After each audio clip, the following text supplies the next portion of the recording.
गुज़िश्ता रोज मौसम ने बदली अपनी चाल। देखते ही देखते हर तरफ गर्द के बादल छा गए। मौसम की इस अंगड़ाई ने बहुत सौ को मुतासिर किया, लेकिन कल का गर्दो गुबार आज गाड़ी धोने वालों के लिए रहमत साबित हुआ। कार वॉश की दुकानों पर गाड़ी मालकान की कतारें लग गईं और मजदूरों को भी हर तरह की मशीनरी इस्तेमाल करके गर्द से अटी गाड़ियों की चंपी करना पड़ी।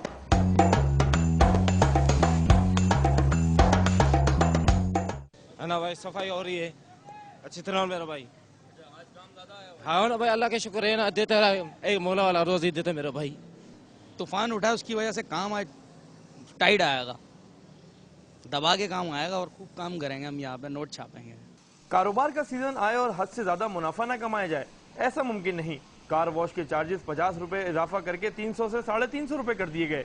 दुकानदार कहते हैं कि मट्टी भी तो बेतहाशा है और घुस गई है गाड़ियों के हर कोने में। कह रहे हैं कि काफी डस्ट की वजह से जो है गाड़ी को हमें टाइम लग रहा है वॉश करने में। कार वॉश के पेशे से वाबस्ता अफराद का कहना है कि उन्हें सीजन में ही 2 पैसे बचते हैं और वो इसका भरपूर फायदा उठाते हैं। कैमरामैन आबिद अली के साथ सैयद वसीम, डॉन न्यूज, कराची।